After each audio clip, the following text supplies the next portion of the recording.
Hello, everyone.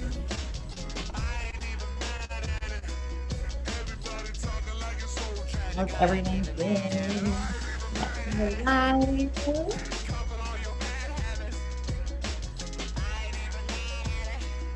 So excited. This song is relevant today. I ain't even mad at it. And everybody pop on.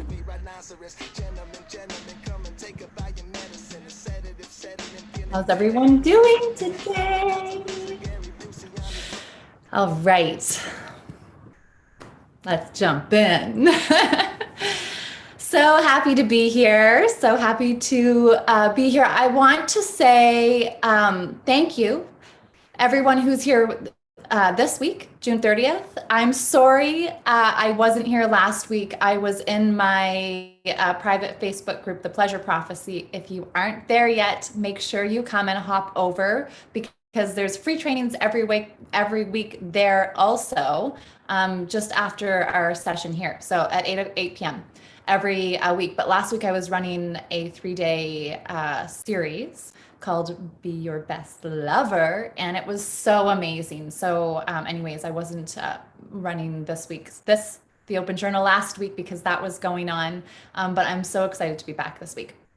And so for those of you who are back, thank you for being here. And for those of you who are jumping in perhaps for the first time, my name is Meg Williams, and I am a sacred pleasure and embodiment coach.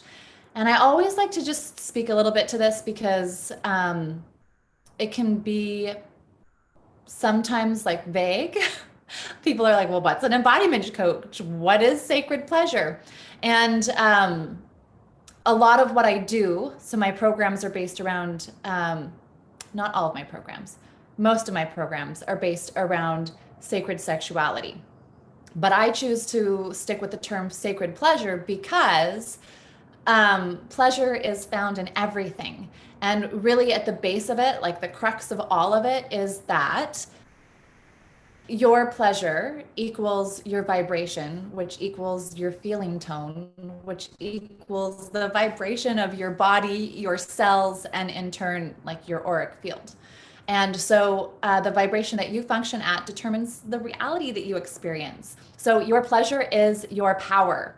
And so I like to go by this because there is obviously a huge component of pleasure in sexuality. But a lot of people, the word pleasure itself can sometimes be like people can have an aversion to it because a lot of people have had trauma around sexual experiences, because this is why I'm here, guys, is because the truth of sexuality has not been expressed and communicated for decades, this day and age, right? Things like, it's just taboo. It's one of those taboo topics. It's not safe to speak about. You have to watch your tongue, make sure you keep that for a closed room conversation. And I don't believe that's true, because that is the misconstrued belief around sexuality. But I'm here to bring the truth of sex, and that is sacred sexuality.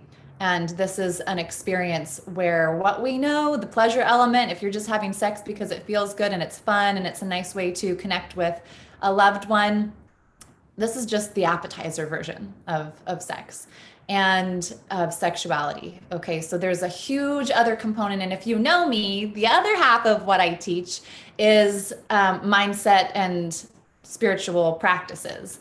This because my spiritual practices are literally what took my life from A to B.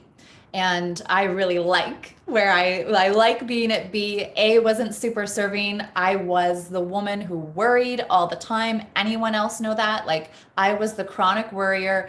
I had high levels of stress, and I had a ball in the pit of my stomach of anxiety that my whole body felt contracted, and it wasn't really serving me. I wanted to feel differently. And it was when I brought these practices in where my body literally started to open up.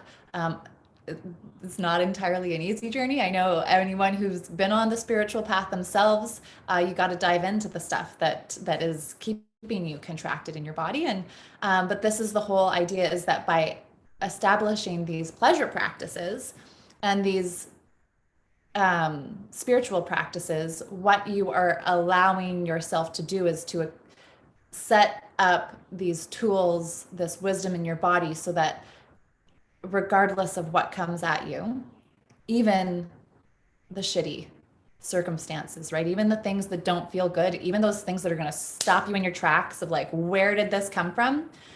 You're still going to feel okay.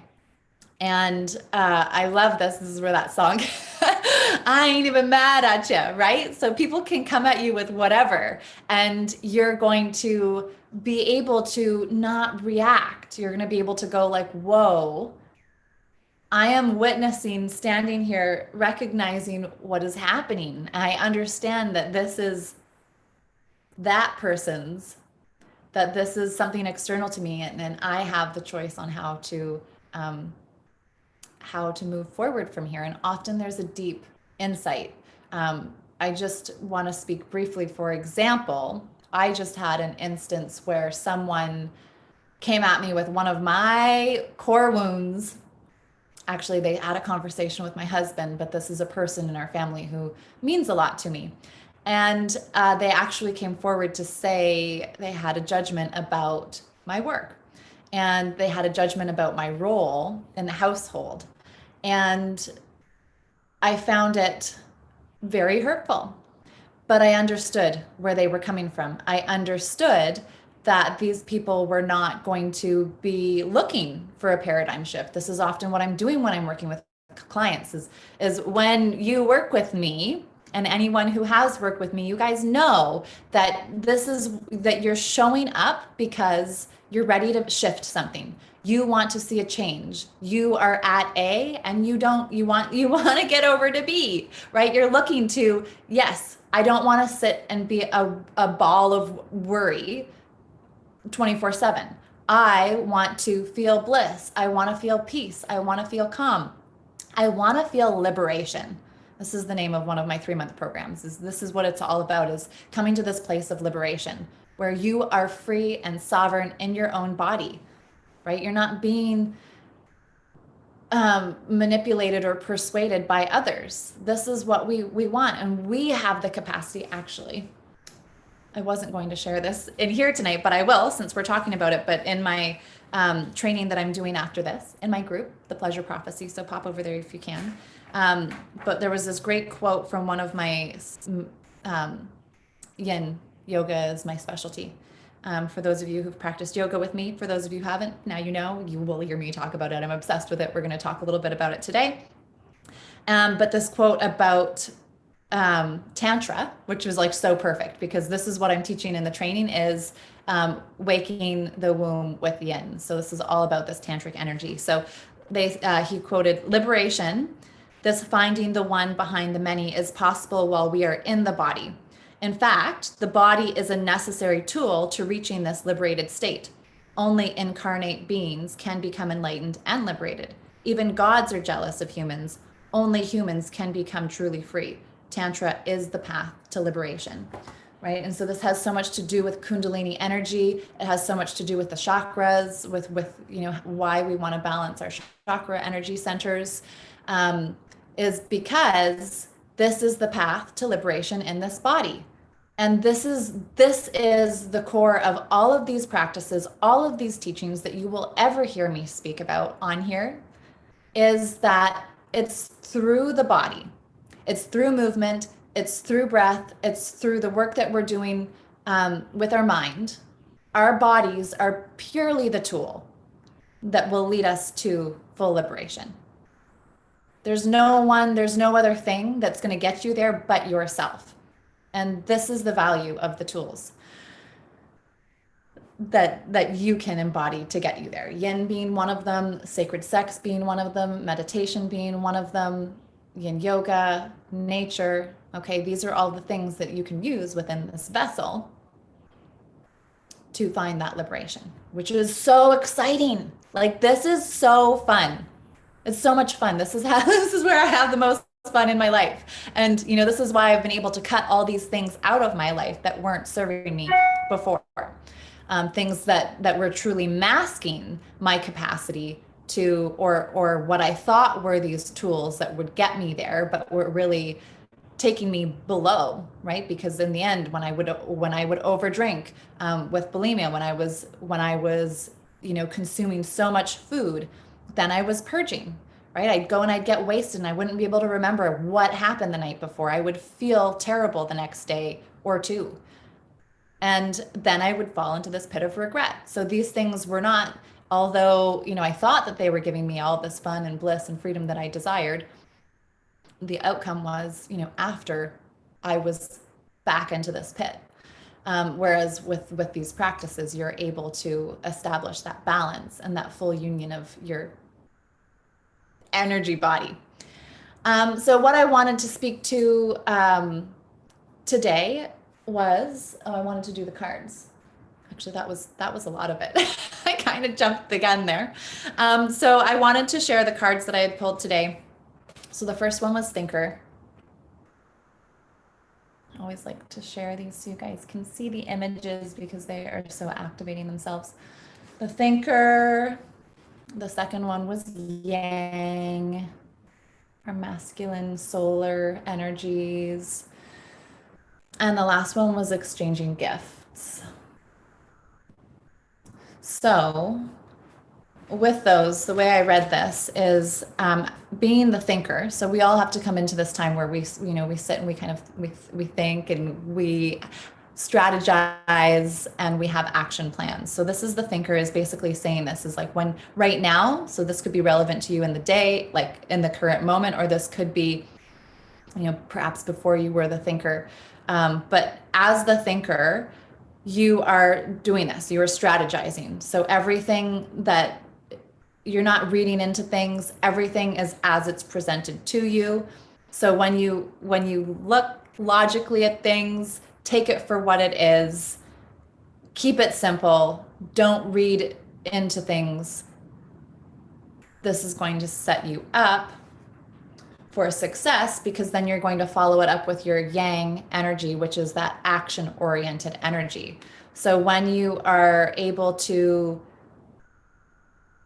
embrace the opportunities. So opportunities are going to be coming to you because you are going to be aligned, right? You're going to be aligned, listening to your intuition, not reading into things, recognizing synchronicities. And then when your opportunities come, you're going to have the wisdom to act in aligned action with them, right? This is the aligned action is this masculine driven energy to create. So you're not going to step into that go, go, go, but you're going to look at what's coming to you and make your actions. And then this comes into this capacity to exchange gifts, which is, the way I look at the three together is almost like, it's like, be aware of your opportunities, be aware of connections through networking that might be present and available.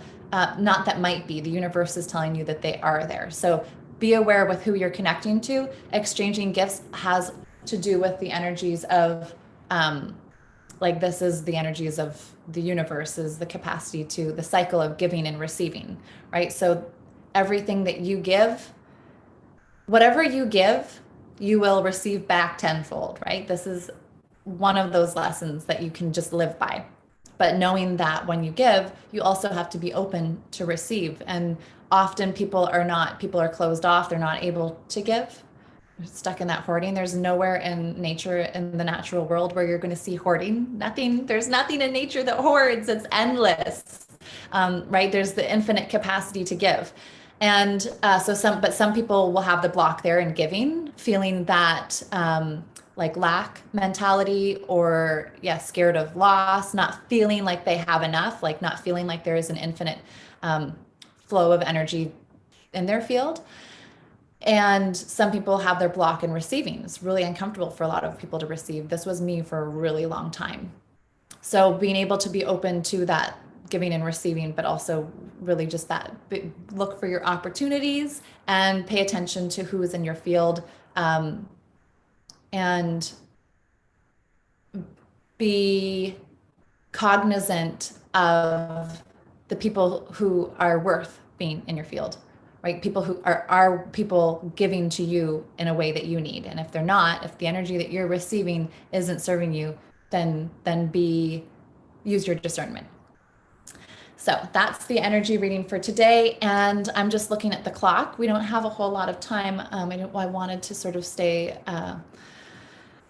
in 20 minutes today. So the last thing that I wanted to share was an energy medicine technique. And this is a way when you feel caught in your fight or flight, when you feel like you're in a position where you are wanting to be reactionary, but there's no predator chasing you. You're not about to, like, there's nothing chasing you, nothing's been hunting you down, so you don't need to be in that fight or flight, but you're just finding you can't. Your nervous system is just frazzled. And so this is the oh my God point. This is like the when you go, oh my God, and you put your hand to your head because you can't believe the situation that you're in. And the reason that you do this is that when you are in fight or flight, 80% of your blood can flush from your brain down into your body in response, which you don't want. So what you're going to do is you'll bring your hand to your forehead, the prefrontal cortex here, and it could be 3 to 10 minutes, depending on how strung you really are feeling. And you're going to hold your palm there and until you feel a pulsing in your hands. A pulsing is the best way to describe it. Sometimes it's like I can almost just feel energy from my forehead present in my palm, is another way that you can look for it. So it's a really subtle energy exchange, but you're going to start to feel a pulse.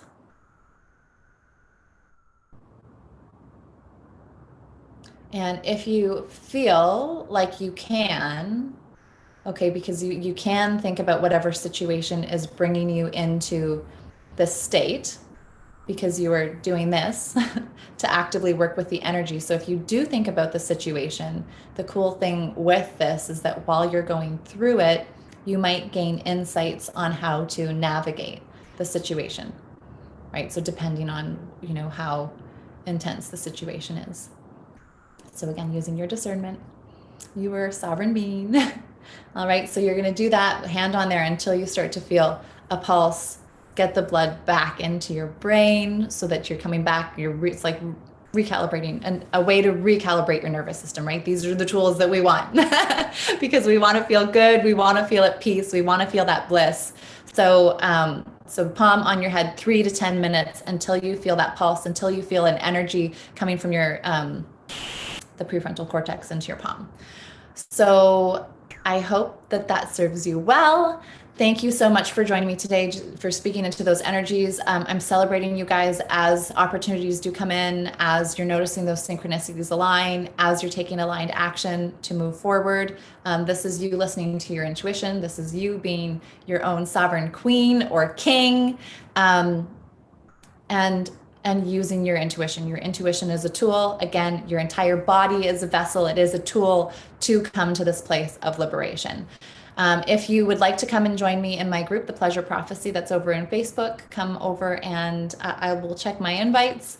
And if not, you can join me. We'll be there every Wednesday at 8, except next week. I'm off to go pick up our RV. My family and I, we are off-gridding it for the rest of the summer, so we get to pick that up. So that'll be on Tuesday next week at 8 p.m. I would love to have you there, but there's also a lot of really incredible stuff going on in the group. So come and join me there. And also, one big, beautiful business, if you are a female entrepreneur who is looking to connect with like-minded sisters to be supported and celebrated, come join that group. The link is also below. And otherwise, I will see you next week here. No, I won't be here either because I will be picking up the RV. So yeah, perhaps I will have to do this Tuesday also, Tuesday or Thursday. Anyhow, I appreciate your understanding. Thanks so much for being here. Sending you so much love, you beautiful souls. You are absolutely amazing and incredible. Have a beautiful, brilliant week. If you're in Canada, happy long weekend. Sending y'all so much love.